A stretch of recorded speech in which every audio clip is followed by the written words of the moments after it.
Sa isang liblib na baryo sa Visayas, may isang matandang kilala ng lahat, Aling Rosa, ang kumadrona ng nayon. Tahimik, magalang, at laging nakasuot ng puting saya. Matagal na siyang nangangalaga sa mga nanganganak, at sa kabila ng kanyang edad, wala ni isa mang sanggol ang nawala sa kanyang mga kamay. Pero may mga bulong-bulungan na tuwing may buwan sa kadiliman, may nawawalang buntis. At si Aling Rosa lang ang huling taong nakita sa tabi nila. Hindi ito pinaniniwalaan ng karamihan. Chismis lang yan, sabi ng mga matatanda. Napakabait ni Aling Rosa. Pero isang araw, dumating ang bagong mag-asawa sa baryo, Tomas at Luisa. Buntis na si Luisa nang sila'y lumipat at agad silang lumapit kay Aling Rosa para sa pag-aalaga. Tinanggap naman sila ng matanda ng may ngiti at malamig na titig. Malusog ang bata, sabi niya. Pero may panganib kapag sumapit ang ikasiyam na buwan. Hindi dapat magpaanak sa gabi. Nagtaka si Tomas, pero hindi na nagtanong. Ipinagkatiwala nila ang lahat kay Aling Rosa. Dumating ang gabi ng panganak. Wala si Aling Rosa. Ulan, kidlat, at mga sigaw ng hirap ang umalingaw-ngaw sa maliit na kubo nina Tomas at Luisa. Nasaan na siya? Sigaw ni Tomas. Takot na takot habang pinupunasan ng pawis ng asawa. Bigla, may narinig siyang kakaibang tunog. Pakpak! Malalaking pakpak na parang galing sa paniki. At kasabay noon, ang payat, mahabang dila na dahang bumaba sa siwang ng bubong.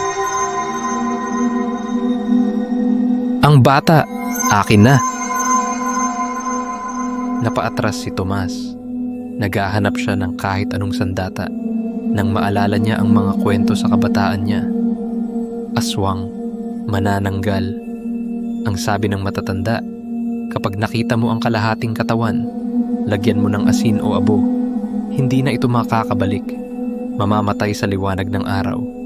Tumakbo siya palabas, basang-basa sa ulan. At sa ilalim ng punong saging, nakita niya ang isang kalahating katawan. Nakasayal pa rin, ngunit may mga ugat at bitukang nakabitin. Aling Rosa, bulong niya. Nanginginig siyang kumuha ng abo mula sa kalan at isinaboy ito sa katawan. Umusok ito at parang sinisilaban sa impyerno. Sa ere, narinig ang malakas na sigaw. Isang nilalang na kalahating tao, may pakpak, na susunog habang umiikot sa hangin. Si Aling Rosa, unti-unting natutunaw sa apoy at liwanag ng kidlat. Kinabukasan, natagpuan ng mga taga-baryo ang sunog na katawan sa bukid. Walang ulo, walang kalahati, at sa tabi nito ang isang itim na rosaryo, pagmamay-ari ng kanilang minamahal na kumadrona.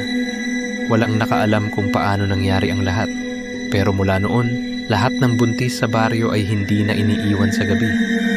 At sa tuwing may maririnig na pakpak sa bubong, isinasara nila ang bintana, dinadasalan ang kanilang mga anak, at inaalala si Aling Rosa, ang kumadronang may itinatagong mukha ng kadiliman.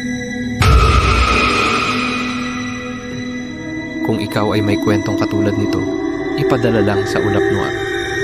Sapagkat sa bawat ulap, may aninong nagmamasid. Huwag kang matulog agad, baka naririto na siya sa likod mo. Subscribe for more true Pinoy horror stories tuwing gabi sa ilalim ng ulap.